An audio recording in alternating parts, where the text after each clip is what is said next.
Let me get this started right here.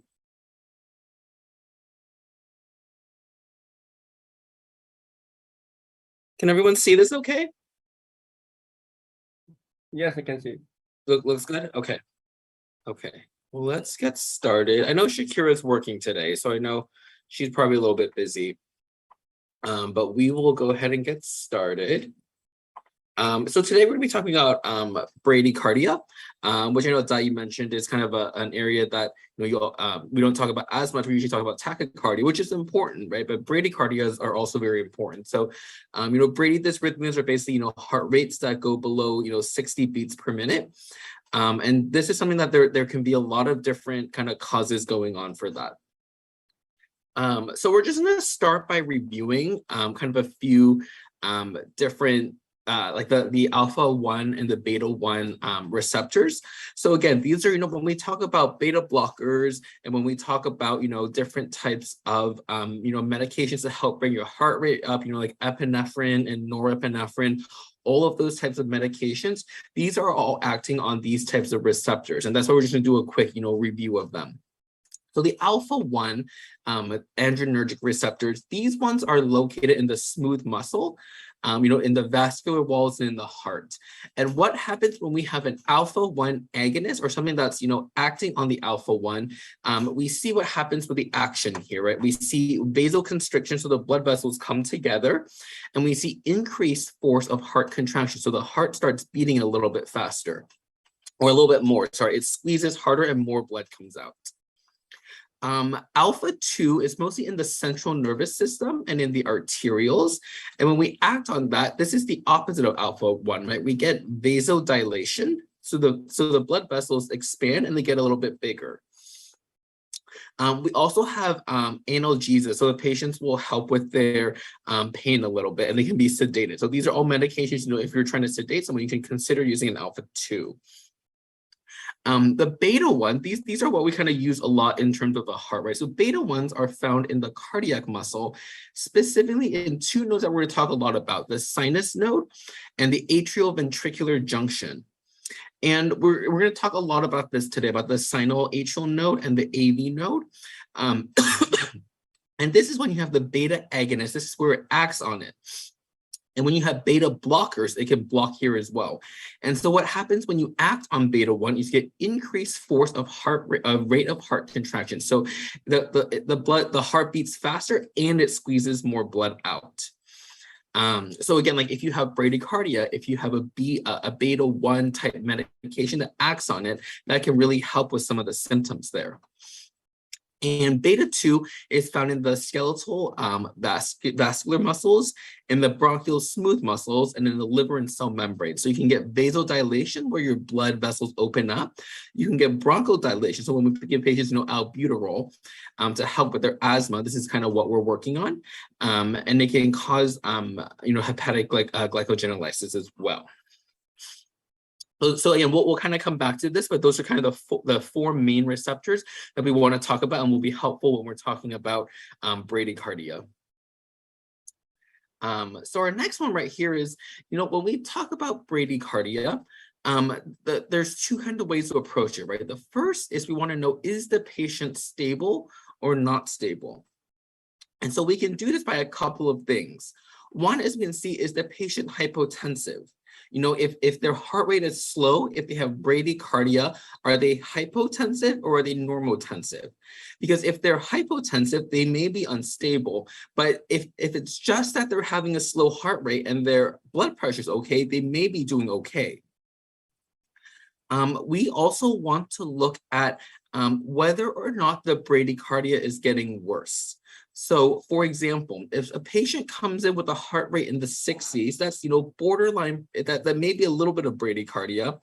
And then if an hour later they're down to 50, and another hour later, they're down to 40 beats per minute, and they're slowly getting worse and worse, this is concerning for peri-arrest. They may be headed towards cardiac arrest if their heart rate keeps coming down. But if their heart rate is normal, let's say they come in at 35 and they seem perfectly fine, and throughout the entire ER visit for several hours, their heart rate stays in the 30, at 35 or at 45, and they're talking normally, they don't have any kind of concerns, they're not dizzy or anything, that may just be their heart rate. That's what it is. And especially, athletes and young people can have very low heart rates sometimes. So you want to see, which direction the heart rate is going. Let me see. And then, so we also want to ask about symptoms, right, for the patients. Are they having altered mental status? Are they confused? Are they having any chest pain? Are they having difficulty breathing? And did they syncopize, or did they pass out, earlier today? We also want to examine them, right? So we want to see, are their hands and feet really cold? Or could be a sign of poor blood perfusion, which means the blood isn't going to the arms and legs and the body, and that can be a sign that the patient is not normally bradycardic and things may be getting worse. So some of the medications, we're going to talk about some different medications we can use, right? One of the medications we can use is atropine. So atropine, the mechanism of atropine is anticholinergic. And what that means is it blocks the action of acetylcholine. And by blocking that, it will increase the cardiac output. So if your heart is very slow, atropine can come and help you increase your cardiac output. In terms of how it works, it acts on the vagal nerve. And what that means is, for example, if a patient has had a heart transplant and their vagal nerve is cut, then atropine very likely won't work on those patients. So if a patient has had a new heart, a heart transplant, and they're bradycardic, atropine is not as likely to work because it works on the vagal nerve, and the vagal nerve has already been cut when you do a heart transplant. And another case where we see a low heart rate is like AV heart block, right? So you like type 1 and type 2 and type 3 AV heart block, which we'll talk about a little bit later. But that's an issue at the AV node. And because atropine doesn't work on the AV node, atropine works on the vagal nerve. It may not always work for patients with AV heart block. We usually try it, but it may not work very well for that. Let's see who else is here.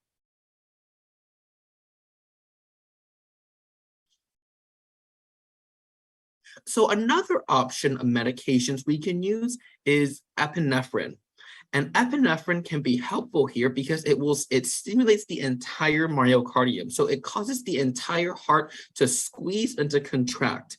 And like we talked about, atropine only works on the nerve. And if you don't have nerve, or the issue is somewhere else in the heart, it's not going to work very well. However, with epinephrine, it will squeeze the entire myocardium, and that way it helps the entire heart beat better. And sometimes epinephrine can help with patients who have a lot of bradycardia. Another option here is transcutaneous pacing, right? So there's two kinds of ways we can help with bradycardia when patients are unstable. One is medication, so atropine or epinephrine, and one is transcutaneous pacing.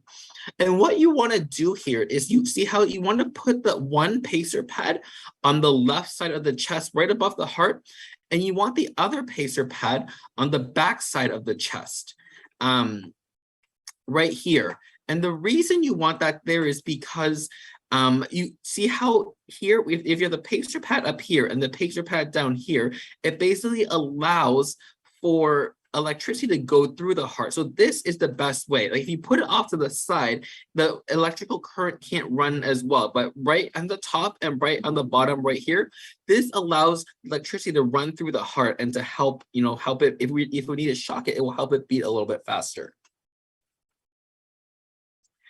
So this is transcutaneous pacing, right? So this is when you put the two pads on the chest, and you're giving an electrical shock to the heart to help it go. And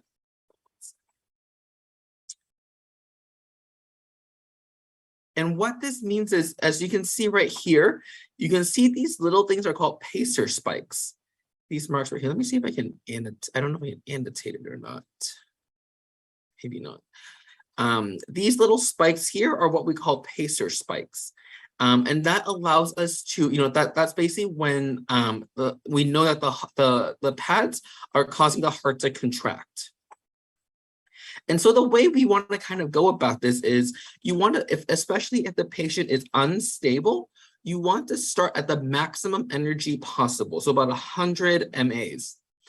You can slowly bring it down until you see the pacer spikes that we see here, because this means it's capturing. So once you see that these little pacer spikes are kind of in line with the heartbeats, you can slowly bring down the amount of electricity you're using. So you can go about 10 to 20 above where it's capturing, and usually that's around 40 to 80. So again, what that means is you can start at 100 until you capture and slowly bring it down until you lose it, and then bring it back up just a little bit, just so that you're capturing but not giving too much electricity. And that's usually around 40 to 80 milliamps. And so you want to make sure you give patients pain control and sedation as well, because the shocking in the heart, while it's saving and while it's helping their heart, it can cause a lot of pain as well. And so we can use fentanyl or ketamine, are both good options to help with patients and their heart beating. Any questions so far before we keep going on? Or anyone want to share anything about their patients with bradycardia that you've seen before?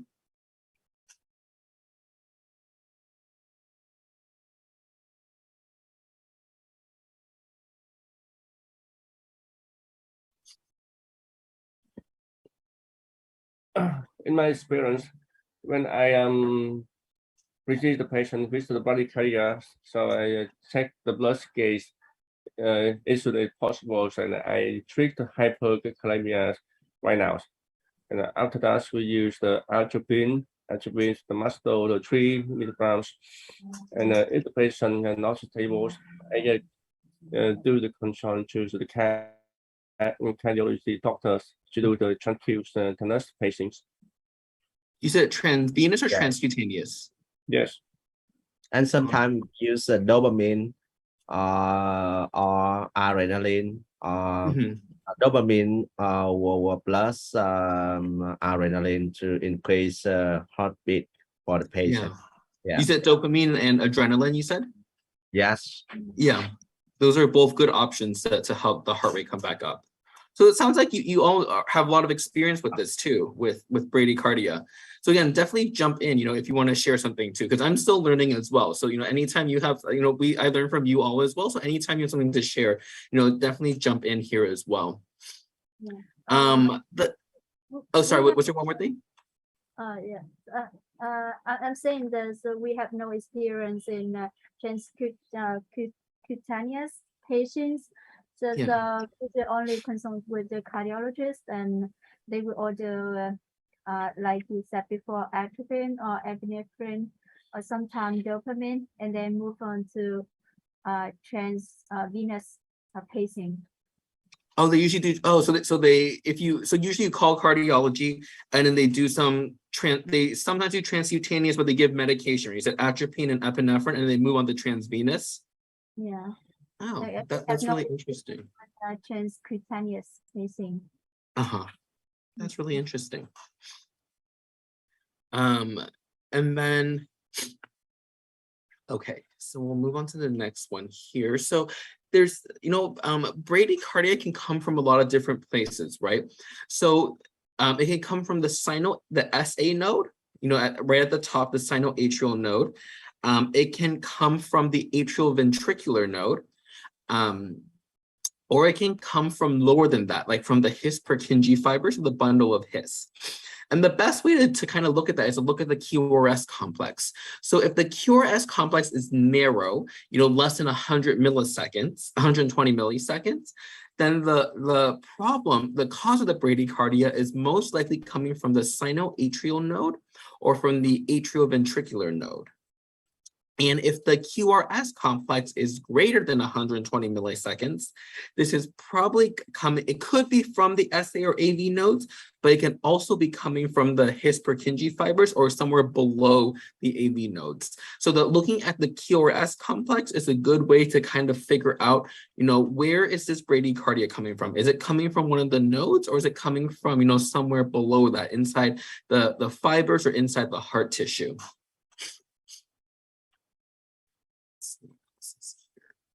So here is a sample EKG. Does anyone, you can either share it or you can write it in the chat, what kind of EKG you think this might be.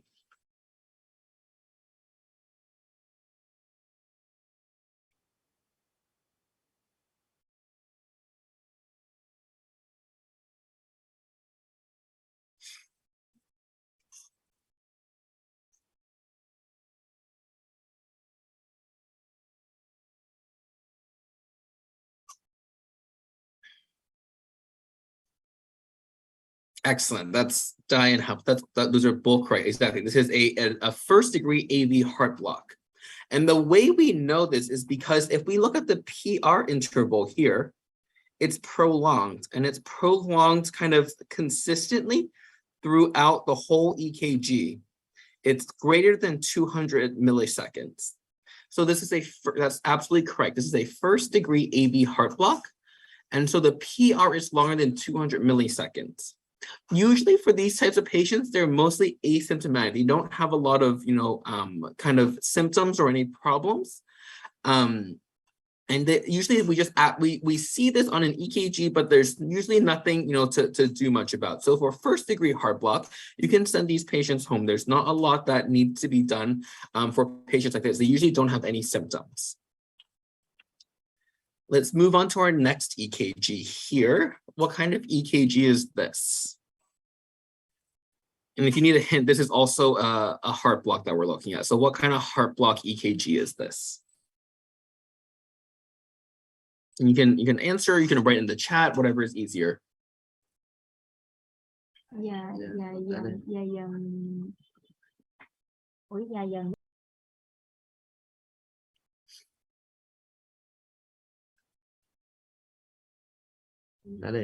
So we can see here that patient have myocardial, inferior myocardial infarctions with second degree AV heart block. Excellent. Excellent. That's perfectly right. So you said inferior myocardial infarction, right? So 2, 3 in AVF, we see some ST elevations there. And then we also see a second degree type 1 AV heart block, right? So we see the PR getting longer, and then the QRS dropping. PR getting longer, and then the QRS dropping. And so what that means is that, sometimes when the patient has a myocardial infarction, especially an inferior one, there's loss of blood flow to the one of the nodes, and that can lead to a heart block. So that's absolutely correct. We see inferior MI along with the second degree type 1 heart block, where the PR gets longer, and drops. So you see progressive PR prolongation until dropped QRS. Usually for these patients, they're not very symptomatic, right? So they can be a little lightheaded, or they may have passed a little, but they usually don't have a lot of symptoms. That was excellent, right? We want to rule out the MI, we want to rule out the myocardial infarction. We can see if there's any kind of drug toxicity or any electrolyte imbalance, potassium or magnesium or something that's causing that. But if that patient is stable and they have a very clear, second degree type 1 heart block, they can also go home. Of course, this patient wouldn't go home because they have a myocardial infarction. But if the patient doesn't have anything else, they can go home with a second degree type 1 heart block. Let's move on to our next one right here. Here's another EKG. Any ideas what kind of heart block this would be? You can share, or you can write in the chat. Either way is okay.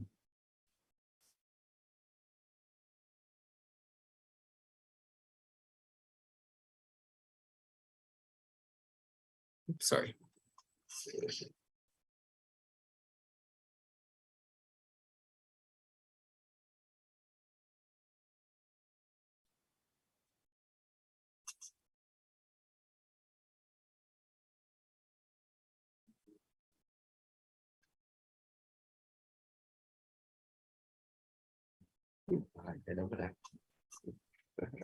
Let's see. One answer Three, so far. maybe up to maybe two. Exactly. That's correct. That's excellent. This is an AV heart block Mobitz type 2, right? Because we see here that the PR is not getting longer. The PR is staying the same. But we just suddenly see the QRS dropping and disappearing without the PR getting longer, right? So if the PR is getting longer and longer, that's a type 1. If the PR stays the same and it's not getting longer and longer before the QRS drops, this is a Mobitz type 2. That's excellent, and that's absolutely correct. So for these types of patients, the PR interval is unchanged, and then every once in a while, the QRS complex doesn't go through. This is a risk of, there's a significant risk of hemodynamic instability. So the heart rate can be really, off. You can have very slow heart rate, and it can very easily kind of decompensate into a 3rd degree AV heart block.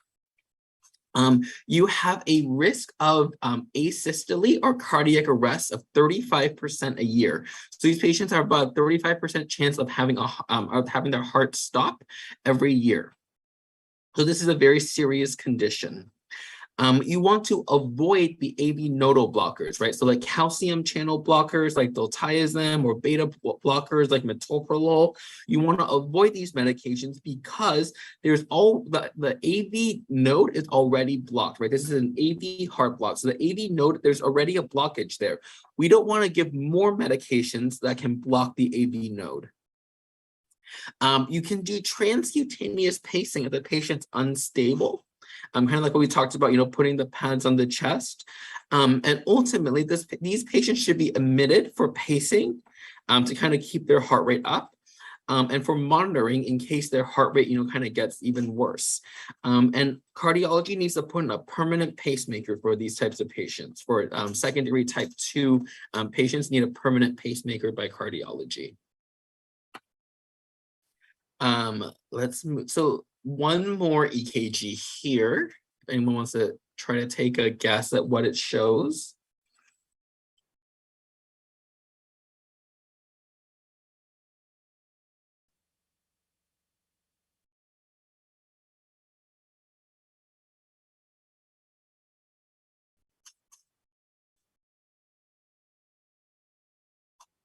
Let's see what this shows right here. Excellent. This is a AV heart block type 3, right? So these can be very tricky to identify. So what we want to do is we want to look for the P. Sometimes it's hard to find the P waves as well. But what we want to do is we want to look at the QRS, and then we want to look for the P waves, which can sometimes be buried, inside here. But what we see that it's going out, is what we call it marching out. So they're basically beating independently. So the P doesn't come before every QRS, and the QRS doesn't come before every P. Sometimes there's a P, there's a space, there's a QRS, there's a T, there's another P, there's a QRS. There's not a lot of kind of rhythm to it. And what that means is, so the 3rd degree heart block, there's no conduction at all through the AV node. So this is a complete heart block. And so the atria, or the P waves, and the ventricles, or the QRS complexes, they're completely independent from each other. They're each kind of beating on their own without any form of communication, because the AV node, which is between the atria and the ventricles, is blocked off. The symptoms include, sometimes you'll get dizzy, you can have syncope, you can pass out, or your blood pressure will be very low. If you are symptomatic, you can do pacing, or you can do atropine, or you can do dopamine. Like we all talked about, sometimes you use that in Vietnam. You can do dopamine for the bradycardia here. You also want to, again, avoid AV nodal blockers, and you want to admit these patients for a pacemaker as well.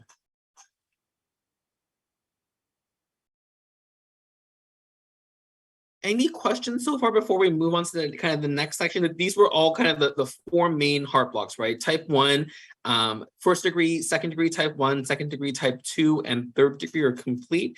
Any questions here? Anyone want to share anything before we move on?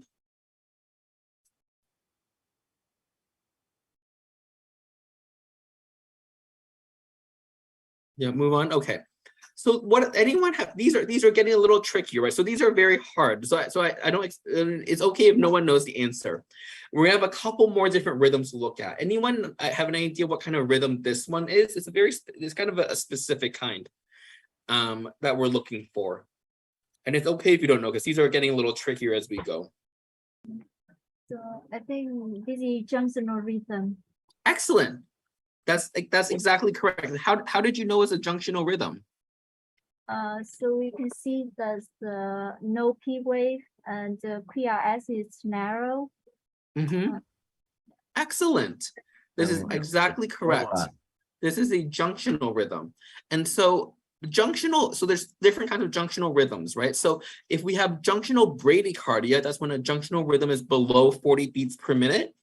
And a junctional escape rhythm is when the junctional rhythm is between 40 to 60 beats per minute. And what that means is you have the electricity is coming from the AV node or the His-Purkinje fibers instead of the SA node. So it's coming from pretty far down in the heart. Exactly, like you said, the QRS complex is narrow. And the P waves can be retrograde, which means that they can be backwards, they can be very narrow, or they can be absent sometimes. And some of the causes of a junctional rhythm are when you have AV nodal blocker toxicity. So if a patient overdoses on calcium channel blockers or beta blockers, sometimes if you are having a post-cardiac valve surgery, or if you have an inferior or posterior myocardial infarction or heart attack. Those are all things you can see with a junctional rhythm. Another cause is sick sinus syndrome. So this is basically, I don't know if has anyone seen this before? This is basically when you have, it can be also called tachybrady syndrome. So sometimes patients will come in and they'll have tachycardia and they'll suddenly slow down into bradycardia and they'll suddenly go back into tachycardia and back into bradycardia. Or sometimes they'll have a normal heart rhythm. So they can, this one's kind of hard to diagnose, but patients can have both, tachycardia and bradycardia and kind of alternating or changing between the two of them. Some of the causes here include fibrosis, amyloidosis, an ion channel dysfunction, heart attack or MI, or an electrolyte disturbance. These are all kind of causes of sick sinus syndrome. You can, some of the symptoms include syncope, palpitations, fatigue, shortness of breath, or anginal chest pain. And it can be, and you want to make sure you kind of consider any reversible causes, right? So we want to make sure, do they have hyperkalemia or hypokalemia, or do they have an myocardial infarction? We want to make sure we're addressing all of these causes to see, is there a reason that they're starting to have sick sinus syndrome? And these can be very difficult to diagnose, and you do want to admit them, again, for a pacemaker, which only helps with the symptoms that they're feeling, but may not help with the survival. Our next one, has anyone heard of BRASH syndrome before? Anyone heard of BRASH syndrome? Yeah, we met cases in the ED. You had a case of BRASH syndrome in the ED? Yeah. Oh, sometimes. Wow. Sometimes. Yeah, so this is a kind of a newer kind of topic. And so what happens here, that's really interesting that everyone has one. So, basically what happens here is patients usually start with renal failure, right? This is going to be really hard to diagnose as well, but the kidneys basically start failing.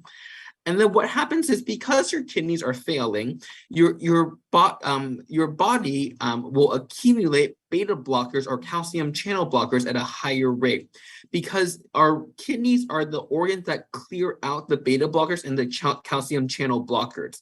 And if our kidneys are not working very well, then there will be more beta blocker and more calcium channel blocker in our bloodstream.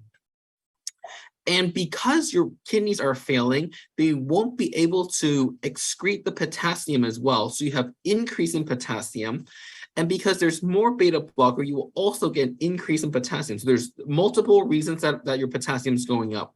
One, because your kidney is failing, and one, because you have more beta blocker or more calcium channel blocker in your blood. When your potassium goes up, that will cause bradycardia. It will cause your heart rate to drop a little bit. And when your heart rate drops, there'll be less blood circulating your body with poor renal perfusion. So there's not enough blood going to your kidneys, which will lead to renal failure. So it's kind of a loop, right? So like it starts kind of small. It starts maybe with a little bit of renal failure, but then it all adds up. Your potassium goes up, the beta blocker goes up. It makes the potassium go up even more. Both of these make your heart rate go down. There's not enough blood going to kidney. There's more renal failure. There's more beta blocker in your blood. There is more potassium accumulating. So it's kind of a vicious loop that happens when you get BRASH syndrome. So BRASH stands for bradycardia, renal failure, AV nodal blocker, shock, and hyperkalemia. And the first thing you want to do for patients with BRASH syndrome is treat the hyperkalemias. You want to give them calcium, you want to give them insulin and dextrose and albuterol, because you want to help them get, they're going to have issues getting potassium out of their body. So you want to help them, get as much potassium release inside the cell as possible. And you also want to ensure perfusion, right? So you want to make sure there's enough volume and enough blood going to the kidneys so that it doesn't go into worsening renal failure. And to do that, you can do fluid resuscitation. You can give them lactated ringers, or you can give them dopamine or epinephrine, kind of like we talked about a little bit earlier, to ensure that the kidneys are well perfused there. It's a really interesting topic that we don't see very often, but it's kind of interesting. Once you kind of understand how it works, you know how to treat it at that point.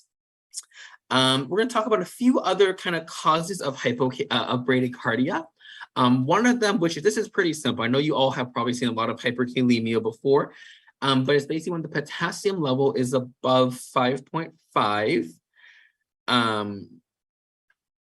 Oh, well, we're talking about the case, the patient at heart block type 2, creatinine, and potassium 7.6, right? So we want to, so when you have hyperkalemia, very high levels can cause heart block and bradycardia. So you can slow your heart rate down when you have high levels of potassium.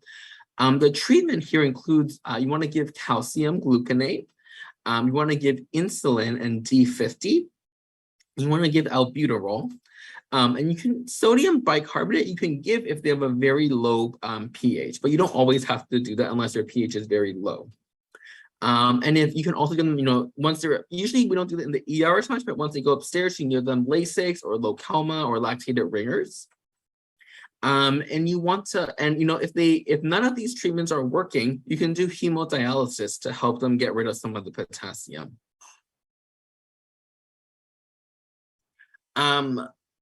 So again, AV nodal blocker overdose. The Brady bunch, some of the medications that can cause bradycardia include, the beta blockers. It includes the calcium channel blockers, and it includes digoxin. So these are all medications that if you overdose on them, it can cause a decrease in your heart rate. It can cause bradycardia. The EKG, it can show a lot of different things. If they have a beta blocker, it can show PR prolongation. If they took too much sotalol, a specific beta blocker, it can cause QT prolongation.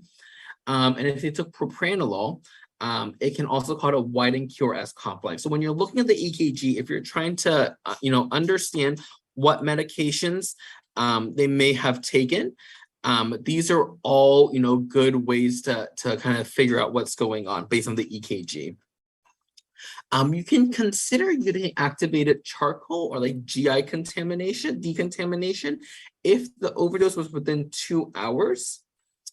There's a lot of things people try. You can try transcutaneous pacing if you think they have an overdose, but usually it shouldn't work very well. So if they really had a true overdose, transcutaneous pacing won't help much with their heart rate because it's beta blocked because of the medication. You can give them IV fluids for hypotension if their blood pressure is low. Or you can also give them some D50 for the hypoglycemia. There's some other medication that people try. Sometimes they'll try glucagon. or calcium or high dose insulin and glucose to help kind of reverse the beta blocker or calcium channel blocker overdose. There's something called intralipid therapy, which is they haven't done a lot of studies about it, but it's kind of anecdotally from physician experience. It can sometimes work. And if you overdose on digoxin, you can give Digifab, so digoxin immuno FAB, and that can bind to the digoxin particles to help help reverse the cause there.